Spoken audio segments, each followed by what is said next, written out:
Chapter 8, Two-Body Central Force Problems, Part 1, Equations of Motion.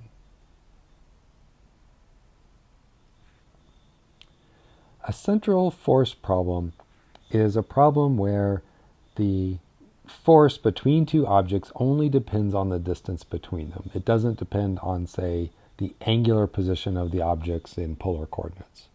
So let's suppose we have two objects, M1 and M2. This could be, say, the Earth and the Sun. The positions of these objects will be at R1 and R2.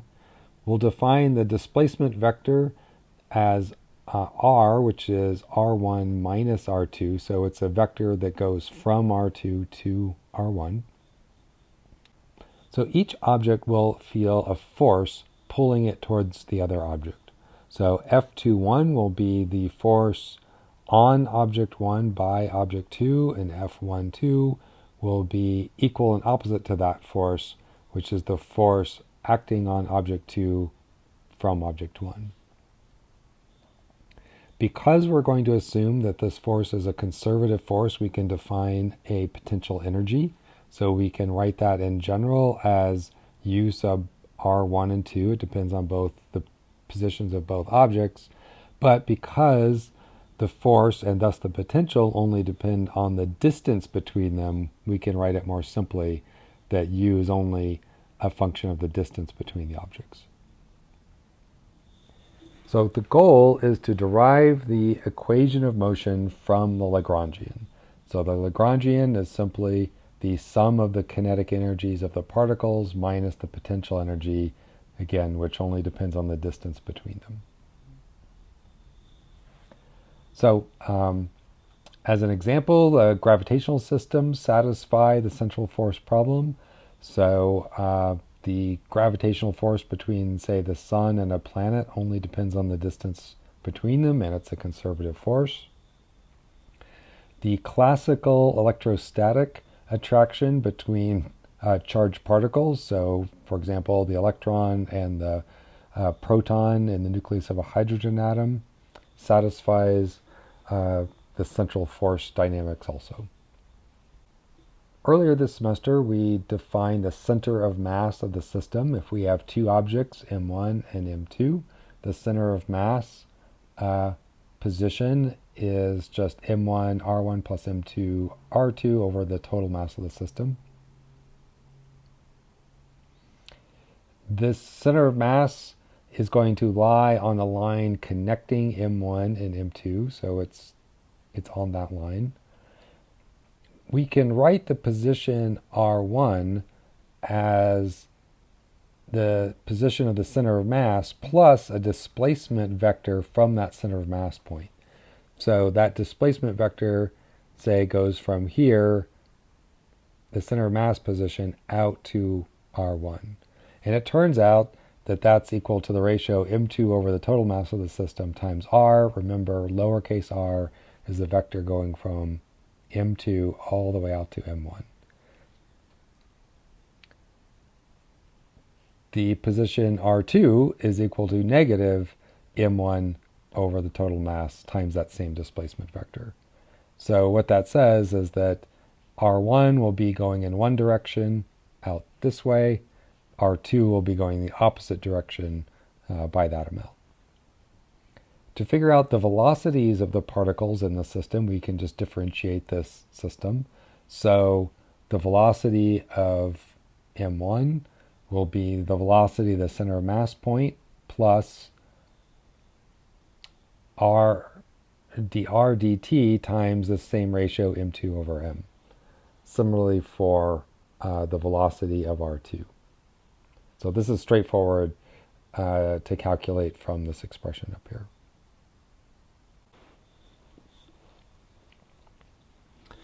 Let's show that the kinetic energy of the system can be written only in terms of our center of mass coordinates. That is to say, big R, that's the position of the center of mass, and little r, the displacement from M2 to M1. So we'll start by writing the kinetic energy in terms of just our normal Cartesian coordinates. So the kinetic energy is just 1/2 m1 v1 squared plus 1 half m2 v2 squared. If we substitute in for v1 and v2 from the previous page, we get these two expressions. And then if you FOIL out each of these things in parentheses, it turns out that the cross terms, terms that involve r dot, big R dot times little r dots, those terms cancel out between these two terms. And what you're left with, after you kind of regroup this, is 1 half m1 plus m2 times the velocity of the center of mass squared plus 1 half m1 m2 over the total mass times dr dt squared. So you can, I encourage you to work out the math for yourself to prove to yourself that you can get from here down to there. M1 plus M2 is just the total mass of the system. And now we can look at this term here in front of the r dot squared, and we're going to, since this comes up a lot, we can define a new variable. This is going to be called the reduced mass of the system. It's given by the Greek letter mu, and it's defined as the product of the masses over the sum of the masses. So m1, m2 divided by m1 plus m2. And remember, big M is just the sum of the masses, total mass of the system. So our equation for kinetic energy becomes 1 half big M big R dot squared plus 1 half mu little r dot squared. So this first term is just the kinetic energy of the system as a whole as it translates through space. The second term can be thought of as the kinetic energy of motions around the center of mass point. So the total kinetic energy is the sum of these two terms, the translational motion through space plus kind of the rotational motion around the center of mass point.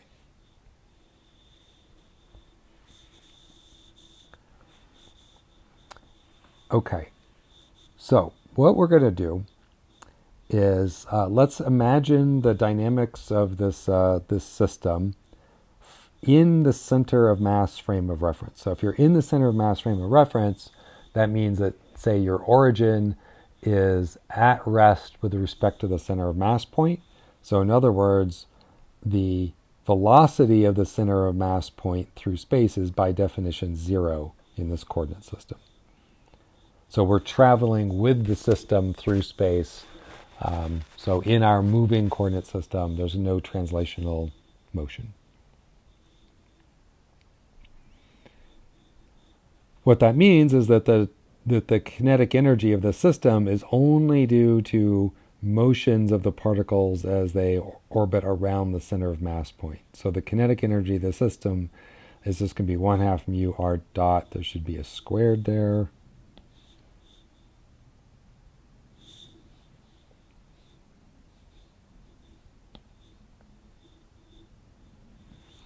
So the Lagrangian for the system is just 1 half mu r dot squared minus the potential energy. And what we're going to do is define our reduced mass coordinates as a system in which m1 and m2 are replaced by two imaginary masses with the reduced mass mu and the total mass m. So it looks like this. We're imagining that there's this mass here. So this is, say, the mass of the sun plus the mass of the earth. And then the reduced mass, the thing that's going to be orbiting it, has this value m1, m2 over m1 plus m2. The position of this object which is moving is given by the displacement vector r, which is the same as the displacement between our two masses. So it turns out that this system, we only have one object now that's in motion. This object is now, by definition, we're taking it to be at rest. This is the object that's in motion, and it turns out that any physical quantity you want to calculate, such as the total energy, angular momentum, it's all exactly the same in this reduced mass coordinate system than it is in the regular Cartesian coordinate system where you have both objects in motion. So it kind of looks like this. In our standard system where we started, we know that both the Earth and the Sun are both orbiting around the center of mass point, which would be like right here. Both of these objects are in motion. So since they're moving in 2D space, this object would have 2 degrees of freedom, this object would have 2 degrees of freedom. So there are a total of 4 degrees of freedom in this system. So to see that, it would be the x and y components of R1 and the x and y components of 2. This should say 2 and 2.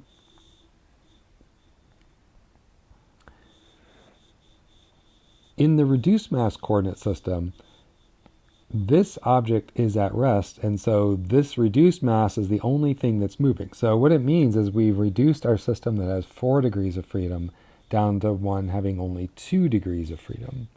And so this is going to be a lot easier to solve. We're going to have 2 equations of motion describing the dynamics instead of 4 coupled equations. So the reduced mass system is your friend. It makes the math a lot easier to solve.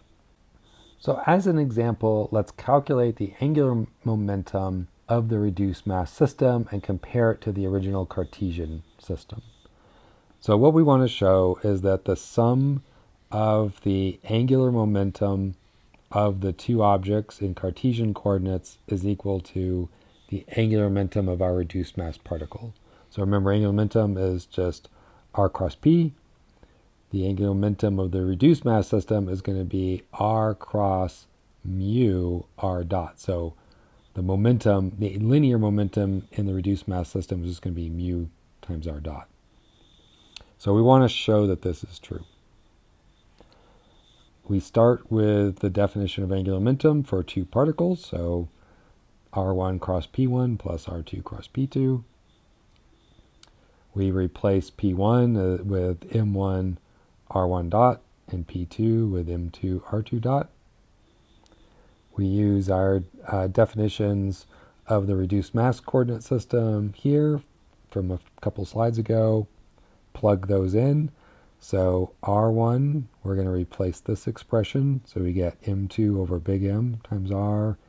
r1 dot is this expression, but remember that we're in the center of mass coordinate frame, so big R dot is by definition 0. So this, we can just write it like this, m2 over big M over r over dot, over times r dot. Same for the second particle. So the second term has a negative negative, so this becomes positive. We can factor out an m1, m2 from each of these terms. This first term will have an extra m2 left over. The second term will have an extra m1 left over, so we get this. We see that both of these terms have an r cross r dot, so you can factor that out. You get an m1 plus m2 left over. This m1, m2 is just the same as big M, so this will cancel one of those big M's on the bottom. So you get this. And remember, m1, m2 over big M is just the definition of our reduced mass. So we get the expression that we wanted to show. So this whole thing is equal to r cross, and again, mu times r dot is the reduced mass linear momentum. So this whole thing is the angular momentum of the reduced mass system. And again, you can do this for energy, you can do it for pretty much any physical quantity you'd want to calculate. All right, now from now on, we're going to be working in the reduced mass system, and we're going to derive the equations of motion. So here's our Lagrangian. In the reduced mass system. We're writing our kinetic energy in terms of the reduced mass. We're going to be working with polar coordinates. So remember that the velocity the square of the velocity vector is going to be the radial component squared plus the tangential component squared. So r dot squared plus r squared phi dot squared. So we can take this and plug it in for r dot squared to get this. And again, we've got 2 degrees of freedom. Our generalized coordinates are phi and r. So we're going to have 2 Euler-Lagrange equations. The Euler-Lagrange equation for phi is going to be this. So we have a derivative with respect to phi dot and then one with respect to phi. The Lagrangian doesn't explicitly depend on phi. This term over here on the right is going to be 0, right? So this thing, there are no phi's in here, so the derivative of the Lagrangian with respect to phi is just going to be 0. So that means that this thing on the left is just equal 0, like this. If this is equal to 0, and we've got a time derivative here, it just means that this thing inside the brackets doesn't depend on time. It's a constant. So what that says is that partial the Lagrangian partial phi dot is a constant in time. So if we differentiate partial L with respect to phi dot, this is the only term that has a phi dot in it. So when you take the derivative with respect to phi dot, we're going to get 2 r squared phi dot over 2. The 2's cancel, and we'll get mu r squared phi dot equals a constant. But this term right here is just angular momentum, right? Remember, the angular momentum is mass times the r value squared times phi dot. To recap, this thing in the brackets, when you take the partial of the Lagrangian with respect to phi dot, that thing turns out to be the angular momentum of the system. Because because the derivative of this thing equals 0, we've showed that this is a constant, and therefore we have shown that angular momentum is conserved for the system. So that's the result of the first Euler-Lagrange equation. It's basically a statement of conservation of angular momentum. Let's now look at the second Euler-Lagrange equation. Will be our generalized coordinate is going to be the radial coordinate r. So we plug in r dot here and r for the generalized coordinate. If we plug in the Lagrangian here, we'll calculate each of these terms. So the thing on the right, partial of the Lagrangian with respect to r, is this. So let's see here. There's an r here, and there's a r dependence here.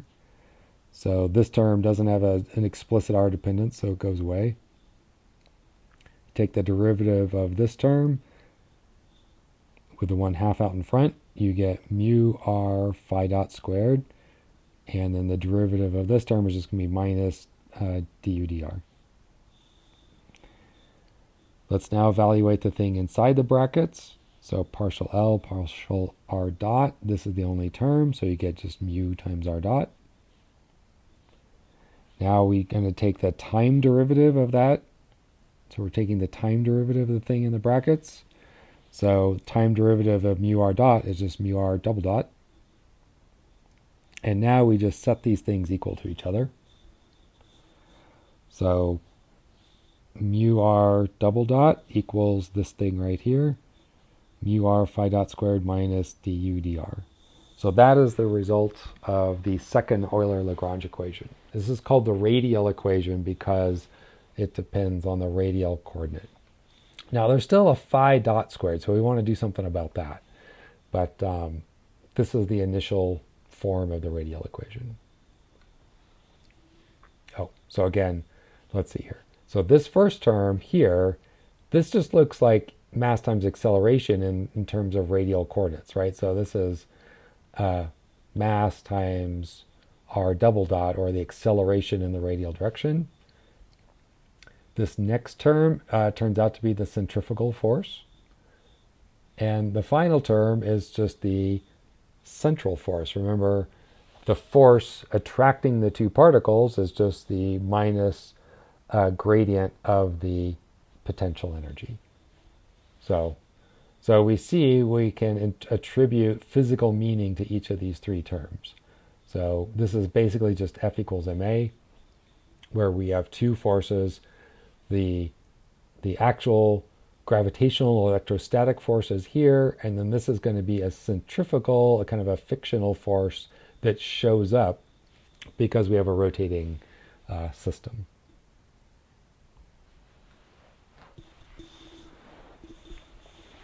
So to summarize, we have two equations of motion that came from our two Euler-Lagrange equations. The first is a statement of energy. The first is a statement of angular momentum conservation, that mu r squared phi dot is just a constant. The second one is called the radial equation. We're going to develop this one more. So what we want to do is we want to write this radial equation only in terms of the radial coordinate r, not phi. So we know that the angular momentum is phi dot mu r squared, so we can solve for phi dot and take that and plug it in there, and we have what we wanted. This equation now only depends on r's and r double dots. There are no phi's in this equation.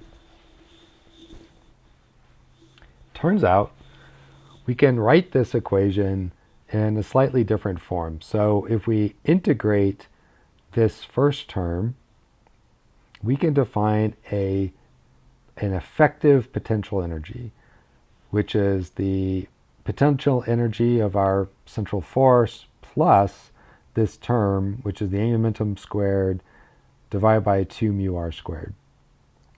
So here's how this works. If you take this effective potential, plug it into this equation, that is to say, you just take the negative derivative with respect to r, then you get this equation. So I encourage you to try that. So take the derivative of this and convince yourself that you get this result back.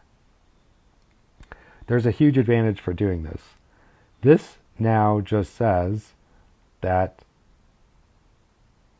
the mass times acceleration in the radial direction is just minus the derivative of an effective potential energy. So this looks like a one-dimensional problem without this extra centrifugal force that happens when objects are moving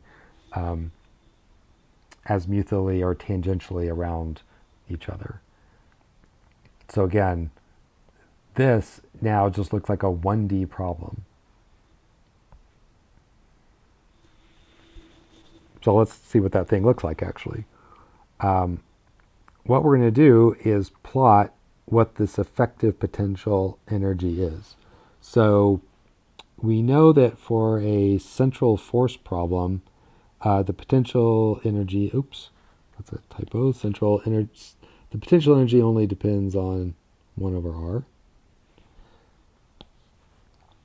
So the potential energy curve looks like this.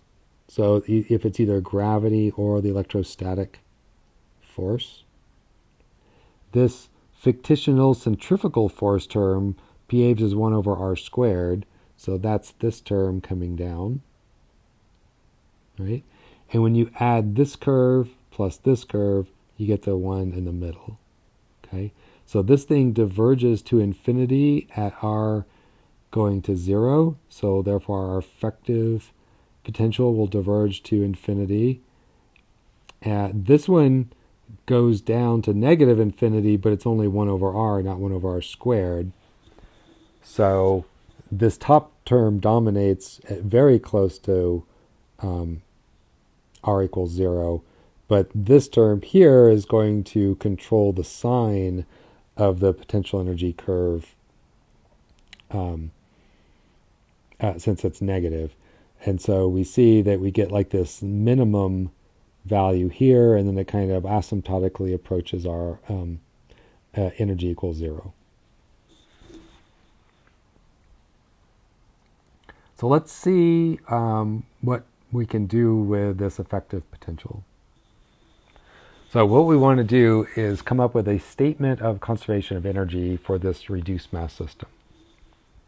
So we're going to start with our radial equation where we've again introduced our effective potential like this. And we want to make this thing look like an energy. So there's a trick. We're going to multiply both sides by the velocity r dot. So we have mu r double dot times r dot. And here's our gradient of the potential times r dot. This term is what, if you integrate this term, you would get this thing in brackets. In other words, it's easier to kind of think of it in terms of differentiation. So imagine taking 1/2 mu r dot squared, and if you take the derivative of that with respect to time, you're going to get 2 mu r dot r double dot over 2. So the 2 cancels the 1/2, and you get this. So the point here is that we can write this term right here, mu r double dot times r dot, as the derivative of 1/2 mu r dot squared. The thing on the right, we can use the chain rule to write r dot as dr dt, but of course we have a derivative here, it's du dr. So basically those dr's cancel out, and the thing on the right just becomes a derivative of the potential with respect to time. So it looks like this. So after we multiply both sides of our equation by r dot, we can write this equation like this. And now we can integrate. Okay, now we can integrate both sides with respect to time. There should be a dt and a dt. I left off my dt's on the integral. Both of these things, however, are perfect. We're integrating a perfect derivative. So basically the integral just cancels out the derivative, and then you get a constant of integration left over. So we get the thing inside the parenthesis, 1/2 mu r dot squared, plus this effective potential. We have a negative u effective. I bring it over on the left-hand side. And that whole thing is going to be a constant. That constant turns out to be the energy of the system. So this is a statement of energy conservation for our reduced mass system, that the kinetic energy of the particle plus the effective potential is equal to a constant. If you substitute in for the effective potential, you get this centrifugal force. If you plug in for the angular momentum here, it turns out that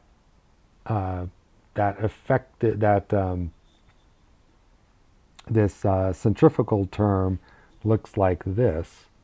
And so if we wanted to replace the effective potential with the actual potential, you pick up this extra centrifugal term, and this is really interesting.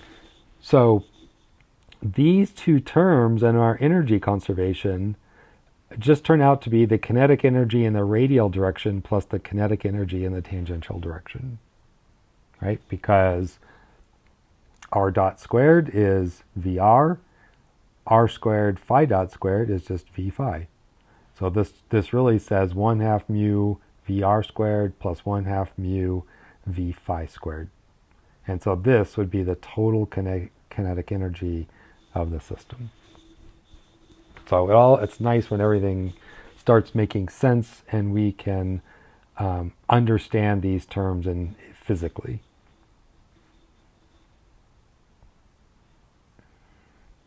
Okay, so here again is what our effective potential energy curve looks like. Again, remember it diverges up to infinity because of that centrifugal force term. Let's look at three different 4 different cases, well, 3 different cases, I guess. If you imagine that the energy is positive, if the energy is positive, and you're just thinking about the motion in this potential, in this gravitational potential, we see that there's going to be a turning point that happens if you get too close to the origin, call that R min. But as the particle moves away, as the particles move away from each other, they can just go off to infinity. And so when the total energy is greater than 0, this is called an unbound system, and the particles can just dissociate. They can just come apart. If the energy is less than 0, then there's going to be 2 turning points, one at R min and another one now at R max. So you can't go off to infinity now because your total energy line crosses the potential energy, right? And so we know that at these turning points, the kinetic energy is 0, and so you're trapped in between those 2 limits. So when the energy is less than 0, your system will bounce back and forth between a minimum distance and a maximum distance. Then there's going to be a value of the energy, we'll call it E min, where the energy just is exactly at the bottom of this dip. So because there's only a single value of the radial coordinate r at this point, that's going to be a circular orbit, right? Because the radius of the orbit is staying constant, so it's got to be a circle. Okay, so we have unbound orbits when the total energy is greater than 0, bound orbits when the energy is less than 0, and a special case where E is equal to the minimum value where you get a circular orbit. In the next set of lectures, in the next lecture, we'll talk about deriving the properties of those orbits. And it turns out that they're conic sections. So if the central force has a 1 over r squared dependence, it turns out that you get conic sections, and that applies for both gravitational systems or electrostatic systems. So you can get hyperbolas. You get hyperbolas or parabolas if the total energy is greater than or equal to 0. These are unbound orbits. And you get ellipses and circles if the energy is negative. Okay, we'll derive these results in the next lecture.